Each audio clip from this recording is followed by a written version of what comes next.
All right. So I am super excited about this episode of Disrupting Recruitment. Really? And not just because I have my, longtime big fan of mentor, friend, whatever you want to call it, Chad Sowash on Disrupting Recruitment finally. But we are going to talk today about some crazy stuff around candidate data. So Chad, welcome finally to Disrupting Recruitment. Well, thanks for having me. I finally get a chance to come on.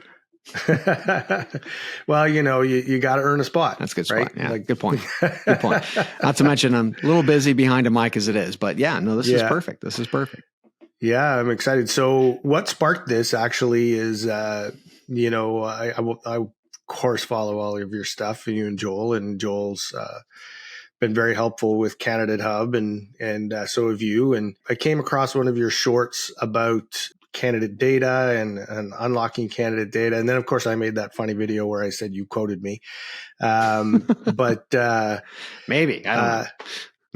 In my mind, you did. I don't care what the rest of the world thinks. It's all in my mind, yes. You were quoting Brad DiPaolo talking about candidate data, and how marketing would get fired if they did what recruiters do. Yeah. So I thought, you know what? It's time. It's time to bring Chad on. It's time to talk about this. Some people say they talk about it, but really, to me, this is the biggest waste of resource on the planet, which is a bold statement. And by resource, right out of the gate, budget. Let's just stick with that. While HR&T is always bitching and moaning about budget and not having enough budget, the waste, fraud, and abuse that happens with this topic. Sorry, go ahead. You're right. It's like I want more money so I can burn it. Yeah, right? Like that's what's happening. I don't want to buy more wood. I just want to throw the money right in the fire and burn it. Uh-huh. The candidate database is the most underused resource in the business world. Yeah, bar none. Mm-hmm. Let's dive into that, and we could probably talk about this for about 4 days. But one of the things that just drives me nuts is I don't think people realize, like you talk about budget, but I don't think people realize really the dollar value of that database. Yeah. It's for most organizations, especially if you're enterprise, we're talking millions, if not billions of dollars. Oh, God, yes. Depending on the organization, right? I mean, that's the thing is that first and foremost, from a recruitment standpoint, okay, there's more money spent on recruitment ads and recruitment advertising to attract individuals than there is actually on the technology stack that they use, right? For applications, screening, interviewing, et cetera, right? So there's more money spent on the recruitment side of the house. That being said, companies are spending money attracting the exact same people over and over and over and over because they are not using their database to be able to as their primary source, right? So the first place you should go is back to your database. Now you can make rules, whether it's, candidates within 6 months or what have you, but there's also technology out there that refreshes the data that you have. And there's a myriad of ways that you can do that. You can have technology go out there and actually find the data, the updated data, and go ahead and refresh that information. Or even better, we have these things called chatbots that can actually work to be able to actually ask questions, right, to the job seekers, the candidates, whether they got the job last time or not. Right? We want to keep you in the funnel. Are you cool with that? We'd like to ask you questions every now and again. Opt out, say stop to opt out, that kind of thing, right? So there are different things that you can put in place. We're talking about synchronous versus asynchronous, right? There's a lot that could happen there. But the thing is, we don't continue to engage the people that we spent money on in the first place to be able to make them feel like, they might actually belong here one day, and that's the biggest problem. We talk about employer brand. Well, the first thing that they're screwing up is this whole interaction right on the front end. Oh, it's crazy. And the people that say that they communicate with their candidates, their existing candidates, 98% of them do nothing more than send out a list of jobs. Yeah. I'm on a few of those lists that aren't relevant. Major corporations that are not relevant to me. And they don't know if I'm looking for a job or if I'm interested right now. And this is why you go back to 2016, 2017. This is why Adam Gordon created Candidate ID, because he was telling me, like, he was in sort of an agency world, and one of his clients was actually excited because 70% of the candidates they were submitting were already in their database. Yeah. And Adam's like, what the hell? Yeah. Like, why are you excited that I'm giving you somebody you already have? Yeah. I mean, there's almost this air of validation, but still, at the end of the day, we think about recruitment in a really screwed up fashion. And again, we'll go back to the marketing and sales kind of like a parallel. If a CMO spent hundreds of millions of dollars, let's just say millions of dollars a year, and hundreds of millions of dollars accumulative over a time frame to be able to get qualified leads. Okay, qualified leads, which the salespeople want so desperately. Glenn Ross. If you don't, right? If you don't use those leads as a CMO and you just let them sit there and atrophy, what do you think would happen to that CMO? They'd get fired. They would get thrown 100%. Out on their asses. Very simply, we're doing the exact same thing, but nobody's holding us to account. Exactly. And there's not just a cost impact to it. There's a time impact. I saw a stat the other day that said 78% of the time that it takes to fill a rec is spent sourcing. 78%. I was talking to a potential client for CandidateHub one day, and they're in the healthcare industry. They struggle to find nurses, like all healthcare companies are doing. Yeah. They were complaining because their average application rate per candidate went from 3.5 to 1.8 times. So they're complaining that they're now not buying that data 3.5 times. They're only buying it 1.8 times. And I asked them what the size of their database was, and they figured it was about 6 million candidates. Like, how in the hell is this a problem for you? Not only that, if you think about it, okay, so, and again, we're on the tech side and we've been in this space for long enough. That is a great opportunity to start looking at platforms that will help you create communities within your, instead of just having a database, a non-relational database, right? If you create a community within that, what could happen? Engagement, right? And then interactions between individuals, et cetera, et cetera, et cetera. I mean, now there is a management, piece of that you would have to actually allocate resources. But again, 6 million individuals that are in your ecosystem that you're probably going to want to hire one day. High likelihood, especially the ones that have been through the interview process that hit the bronze and silver and didn't get the gold, right? Yep. How can you engage them much better, right? I mean, most of these companies, like a company like that, has a better database than some of the damn nursing job boards that are out there already, but yet they're still paying those job boards. Oh, crazy. I saw another stat the other day that said that the average cost of acquisition, the cost of getting somebody's name in your database, is about $20.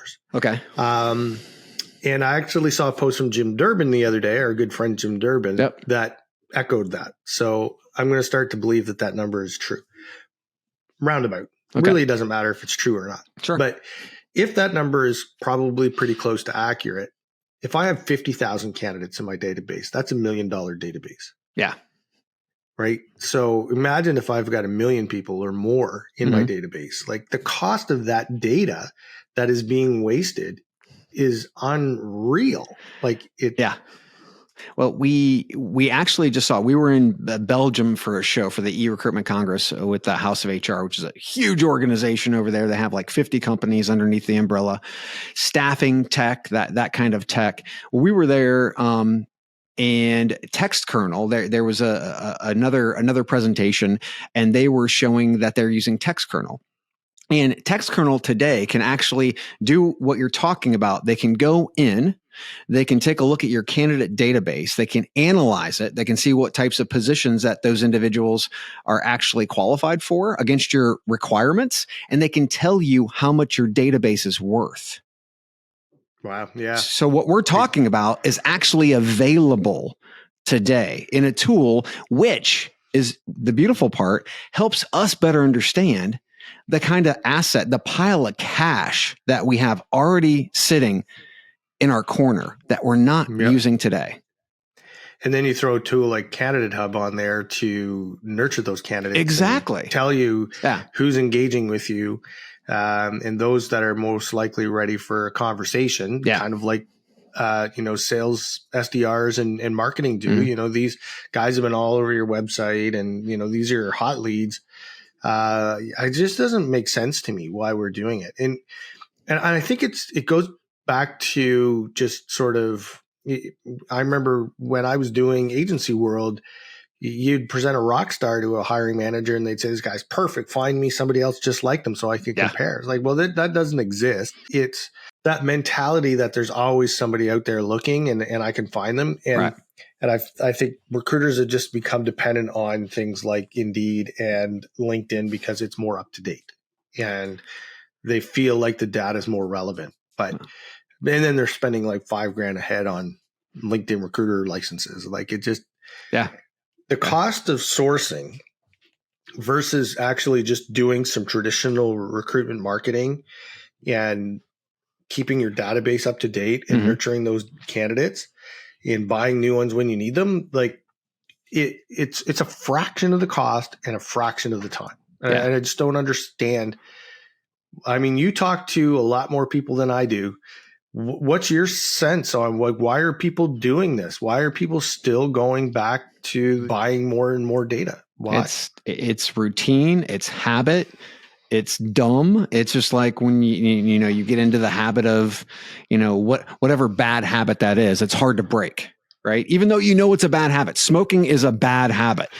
How hard is it to break? Right? This is the same kind of thing that I see with these types of organizations. The problem is they're creating problems for themselves. As you talk about time, right?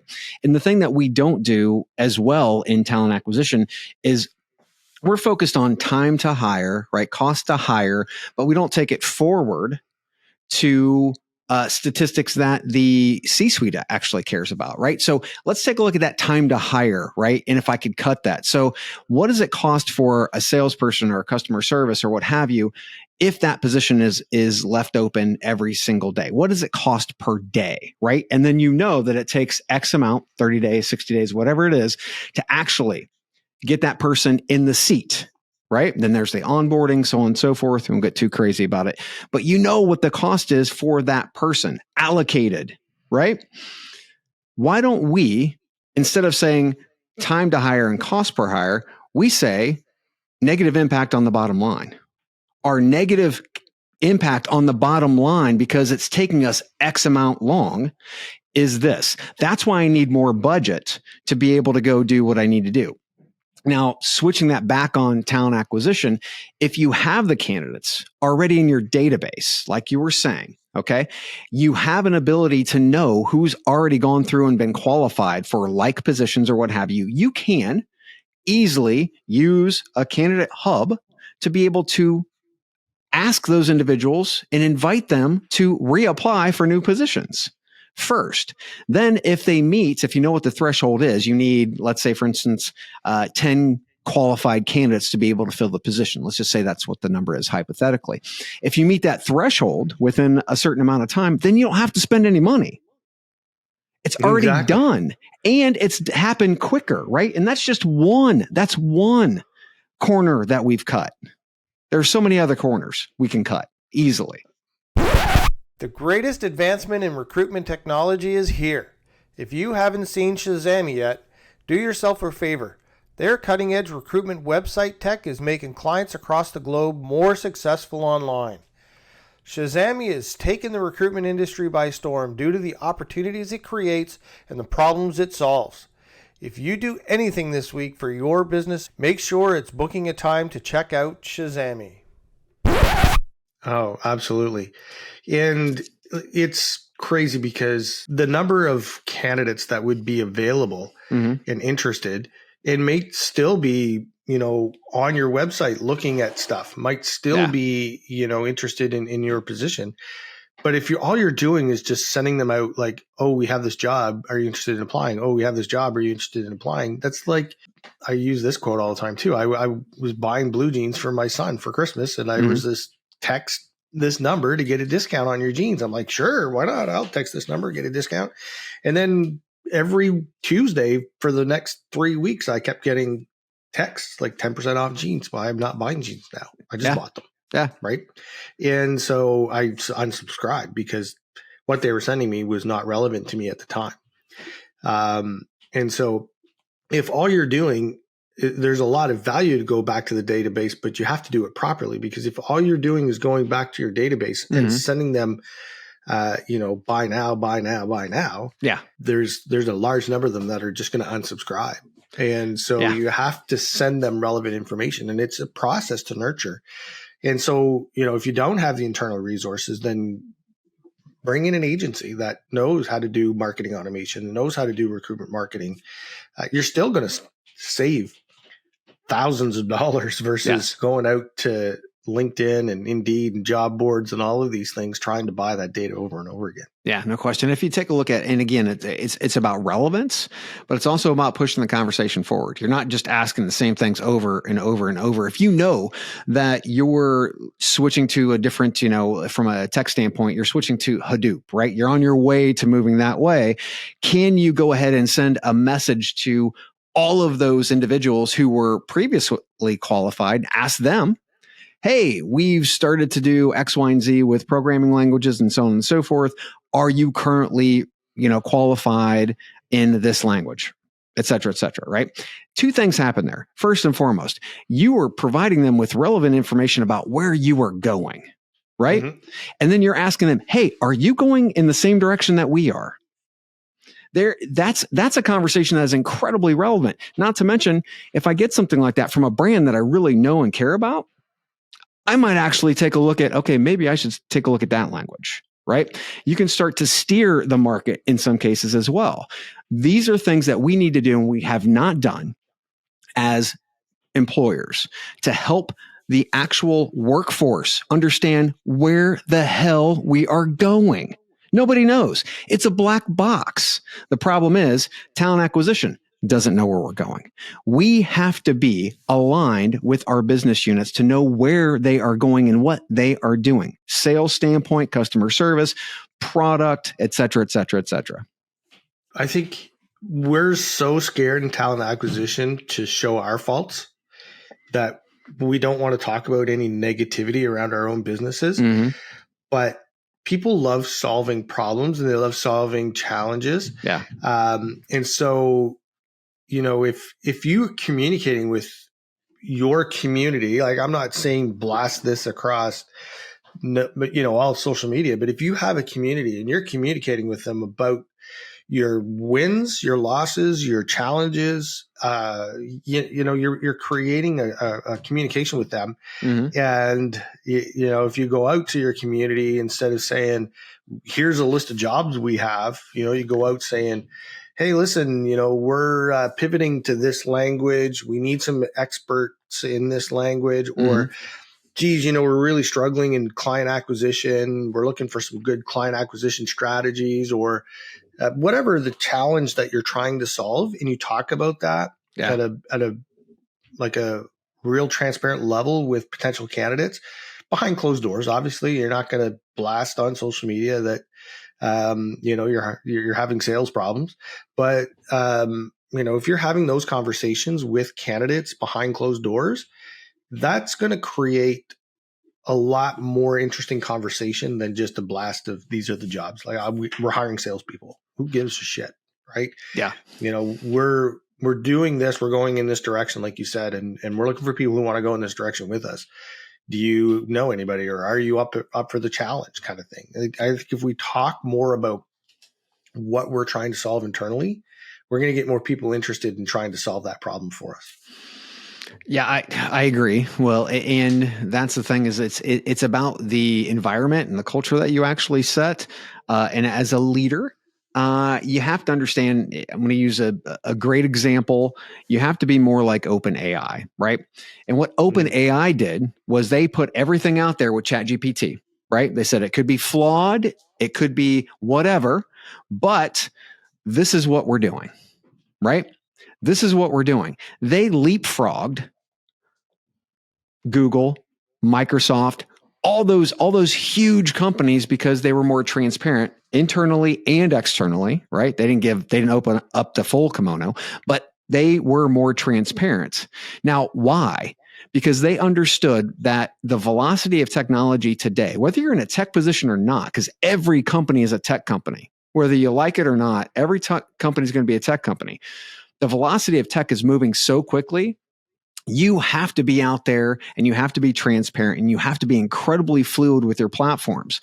One of the biggest issues that we have, beyond that of just spending a bunch of money and letting the data atrophy, is that all of that data is going to be fed into large language models in the future. And the quicker we start gaining more data and we start worrying about the data that we've already paid for, the better we're going to do in 6 months to a year, et cetera, because it's going to train the AI. And that's going to help us in a myriad of different ways. So not only is it incredibly important that after we spend the money, we actually use the candidates for future jobs, but we have to understand from a data standpoint, where we're moving from a large language model standpoint is we have to make sure that data is not only clean, up to date, but it's structured. And we have to clean the house now. Yeah. Yeah. That's, one of the most important things that we do with clients when we first start with them is let's start looking at your data and doing some database reactivation campaigns and seeing what data is good and what data is not good, and clean it up and try to get sort of a sense of where everybody's at. And once you sort of get that ground level set, then you can move forward. And I think you had mentioned chatbots, chatbots asking questions for, recruiters or asking candidates questions. But I think, what we might see in the future is AI driven chatbots where recruiters or candidates can talk to them like a person, right? And talk to them, ask them questions about the job postings and what's available and things like that. And almost like, you're seeing these in sales AI appointment setters popping up all over the place. Yeah. But if we can get down that path with, keeping our candidates in our database and just give them a sort of this channel where they can have conversations with technology essentially, right, till they're ready to buy. And then they book a time with the recruiter. And now instead of spending all your time sourcing, you're coming in as a recruiter and you've got an appointment book filled with candidates that want to talk to you. I think the most beautiful thing today is another way to cut corners is that when you get somebody interested enough, they apply and they meet all the requirements. You don't schedule an interview. Hello, 10 years ago, you don't schedule an interview. You send them right to the interview. And there are so many technologies today, whether you like video, you like just audio, phone calls, or you like chatbot interviews, right? You can have that happen so that instead of taking 2 weeks to hire somebody, which is a very short window, by the way, it can happen in days. There are companies today with a lot of these high volume positions that are hiring people in hours. Yep. Hours. That's going to get down to minutes. And that's what I'm talking about with regard to velocity. If you don't understand what you have, your candidate data, you don't understand who's relevant, right? You don't know how to act on them. You've got to go back out and try to get them again. which is dumb because you're wasting your money. If you understand that, you can draw them back in to reapply again, go through just basic screening of requirements. And again, if they're required, give them the option, interview now. And there are so many platforms that are out there that can do that synchronously, asynchronously, with bots and with humans. There are no excuses out there. I know that Stan from Scotty AI is a big fan of that. That's his whole platform, of course. That's his whole platform. Yeah, he's a big fan.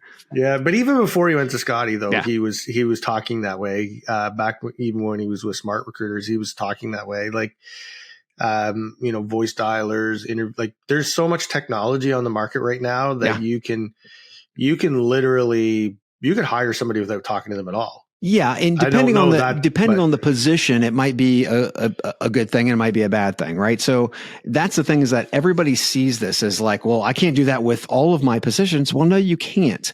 And again, and you wouldn't want to. Well, yeah, but the problem is we've sent people through the exact same process, no matter where they're at, unless they're executives. Of course, they get the golden rule hand.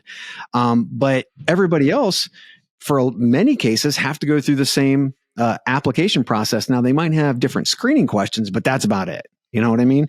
So we should be focusing on how quick can we get these high turnover, people in, and how can we keep them? Not to mention middle market, middle managers, those types of things. It's going to be an entirely different experience, and it should be. Yeah. Well, it has to be.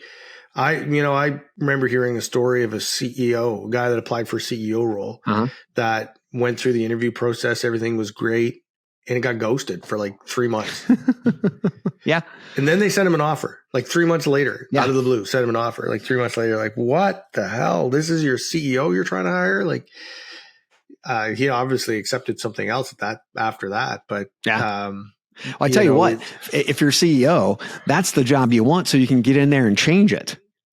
I mean, nobody else has the power. Yeah. Everybody goes through that shitty experience, right? There's generally one or two people in that place that can actually change it. And it's the CEO and more than likely VP of talent acquisition, right? Yep. Well, the VP of talent acquisition needs to take the bull by the horns and make those case studies. But it comes back down to, like you said, knowing the data, knowing the cost of the data, knowing what does it cost me every time. I talk about the cost of recruitment all the time, and it's not just the $500 for the ad if you're lucky that's all it cost you. Right. It's not just the time or the cost of the recruiter. It's how much productivity are you losing? What's the cost of management being involved in the interviews? How much is this affecting your sales? This is an open position. What could that person be doing on a daily basis to drive revenue or to retain revenue, create product which drives revenue? I mean, we think of it until it gets to the bottom line. If we take it further, the amount of money that we're actually saving the organization, we can make a business case to go out there and retool our entire tech stack, for God's sakes. Not to mention, we also need to be focusing on the data and what we already have. That's the big key. If you know your revenue per employee, which I believe is a number everybody should know, because every hire impacts that. It should go up every time you hire, whether they're directly driving revenue or not. If you know your revenue per employee, every day that position is open, that's what it's costing you. Yeah. Yeah. Like that's, which is going to be a scary number, really, when you think about it. Yeah, but it's a tool. It's a tool to be able to understand the total landscape. And again, I mean, that's more of a generalized. I know that ISIMS once came out with like a $600 or something like that per day per, employer. And it was very generalized. If you can go directly to and just ask individuals from, sales and development and so on and so forth, what's the most vital position you have? Right now, let's dig into that and see how that impacts revenue on a daily basis. Let's talk about that, because it does have an impact. This is a great way for a TA to learn what that impact is and how that talent that we are finding is impacting them. And if it happens faster, if it happens better, how can we drive a much more well-oiled engine? 100%. 100%. So listen, we could go on and on about this for days. Yeah, it's kind of my job, but yeah, go ahead. It's kind of mine too. We can beat this till we're blue in the face, but there's so much value in going back to the candidate database and leveraging that data. But we both have other jobs to do. So thanks very much for coming on board. It's been great having you on the episode finally, and hopefully someday, soon, CandidateHub will hit that spot where we're maybe on firing squad or something like that. Nice. Well, thanks for having me on, number one. And last but not least, if you are in TA and you're in a leadership position and you're not looking at your candidate data as we're prescribing in this podcast, fire yourself. Talk to us first before you fire yourself. We'll help you keep your job. All right. Thanks, Chad. Have a good one, man.